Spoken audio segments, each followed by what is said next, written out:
before he wields the scepter of authority over others, he must wield the scepter of authority over himself, thus developing an interior moral authority and the virtues requisite to manhood. This scepter of authority wielded over oneself is more succinctly called the scepter of self-discipline. So when do we start this self-discipline? Do we say, well, I'm going to start when I'm married. You know, that's whenever it's time to get serious. Well, not then. Maybe I'll start whenever I have kids, you know, because that's when it's time to get serious, you know. Maybe whenever they get to be teens, you know, because then they really see what I'm doing. They see what they're catching on, they watch it. So, not at all. According to this, he says we start during the teenage years. Form the habits. And this is, as dads, what we're supposed to be doing with our sons. So that by the time we get here and they get married, it's ingrained. It's a habit. It's part of them. And it's their form, it's their foundation that they're going to build on. The next thing we talk about is, he calls the romance of manhood. And these dreams and aspirations that a young man has, or adolescents have. Dreams and ideals are the Lord's way of beckoning and inspiring a boy to leave his childhood and venture into the realm of manhood. Come forth. He's bringing them out of it. Fostering and directing this idealism is the overall goal of adolescent formation. Fostering their hopes and dreams and aspirations. Used to be that at this stage it was played out in military. Okay, we remember the knights. And they would have the young page they would put with a knight, and he would follow him along and take him through his formation. Not so today. That's not what's going on in our culture. And I'm not talking about a summer camp. I'm talking about what our kids are doing, what our sons are doing every day, today in the home. What are we working into their makeup? Today, the more prevalent thing, or the thing of the expression of manhood, is commonly seen in sports. And we have to have a very balanced look at sports, because he points out today's entertainment crazed culture, sports are viewed as the ultimate expression of manhood rather than the training exercise they properly are. When the summation of a boy's dreams is to play professional sports, he is selling himself short of a greatness that far exceeds the playing of games, or, for that matter, the making of money. And it reminds me of whenever I was in high school and I ran track and I ran the distance events, not real well, but I tried. I went to a track meet with the team at Lafayette High. And they had a runner, and I was in a 2-mile event. They had a runner who, I was good if I could get under 12 minutes, which is not that good, but this guy could always run under 11, run in the 10s, and I was just amazed. And I would think, well, this fellow is just gifted by God. I mean, he just is blessed to have that kind of ability. But anyway, I said, well, I'm going to go talk to him and just see what kind of training he does, because I might at least be able to learn something from him and improve myself a little bit. So I went and asked him, and the training regimen that he told me that he had was unbelievable. I could not even train like that. And this is what, if we go with sports, that's kind of the lesson, you know, if our kids are interested in it. There's other ways to do this. But that's the kind of thing that can be learned from that and instilled in that. The self-denial, the self-discipline, the self-control necessary to be able to excel and exceed in these areas. You know, because on Sunday we just see the glamour. We just see the outcome. We don't see what these men do all day, every day, day to day to day. Boring drills over and over and over again. Painful stuff. Running till they almost tore their guts up. Lifting weights. Painful. It's not always enjoyable. And these are the lessons that our kids can learn from this kind of physical activity. The diet they have to have. They got to eat right. They don't go for the junk food. But they said Larry Bird used to shoot 100 free throws every day before he went to school.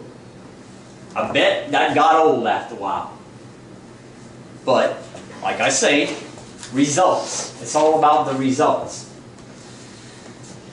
It is at this time that we begin to discern that first outline of the vision of what sort of man he desires to be. At this time that he begins to discern. So we talk about vision sometimes around here, about, do we have a vision of our future?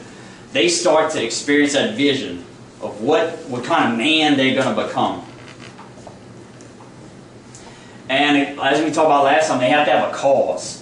More than just playing games and making money. What's the overall cause? And there's no greater cause than Jesus Christ and the Holy Roman Catholic Church. During adolescence, the boy is most propitiously disposed to espouse the cause of Christ, for it is the time when his spiritual sensitivity is heightened. It is at this time that a youth will receive his first intimations of a vocation to the religious life or priesthood. So we have to have a good environment for them to be able to receive that call. And if there's too much worldliness going on, they won't hear the call or they'll reject it.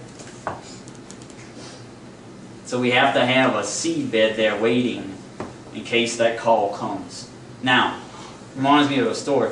I was 8th grade catechism, and I was sitting there, and Miss Loyce was there giving us the lesson, and telling us about, some of you may be called to the priesthood or religious life. And I just kind of sat there with a little smirk on my face. And Miss Loyce knew me because her son and I were best friends, and I would be at her house all the time, so she could kind of pick on me and stuff. So she says, "Raylan, what you smiling about?" I said, "That's good, Miss Loyce, but not me. I'm going to get married and have a family." And she says, she just kind of smiled at me and says, "No, Raylan, who's going to marry you?" I said, "I don't know, but that's what I'm going to do." So anyway, and then, come college years, we get through, and I had known my wife before we dated and all and things, and so once we started dating and things got serious, I had one of those uh-oh moments, and because I had that vision, I knew what she was going to be like. And once I got to know her real well, it was uh-oh, it's on, it's time, this is it. And I wasn't ready because I had plans. You see, I had places to go, things to do, things to see, and and a lot of things. And that was not it. And thank God for that, because I probably would have messed up a lot of stuff. But it was there, and it was time, and we went ahead and got married. But regardless of the eventual state in life, he is now called to choose between two standards, as St. Ignatius calls it. The standard of the world, the evil one, and his minions, or the standard of Christ and his church militant. And this is the way it has to be presented to our sons. Battle, the fight, the struggle over the salvation of souls, of the eternal soul. If we try to go the route of this deep spirituality, this reflective, contemplative prayer, the interior life that's very feminine, it's not going to fly. They'll have no interest. But if we talk about a battle, this is something they can very well identify with and something that they really hunger for.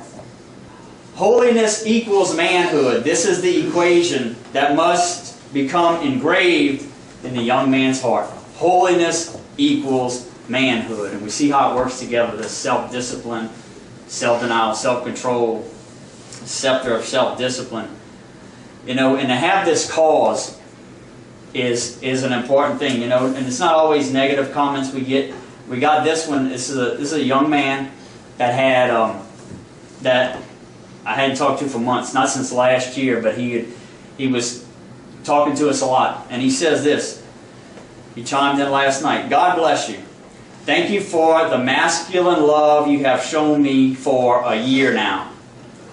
You know, and it's things like that where it really pays off, where you see you, and this is a young man not married yet, you know, and saying that the things that we're sharing with him are things he'll be able to take into his married life whenever he meets the right person. Before they get too far down the road, they can learn these things. The whole idea of the discipline and instilling it in these formative years, and this is what is going to take them into, they will take into their future. And this is the way to solve this problem of this perpetual juvenile nature that we have in men today. God bless you. God bless.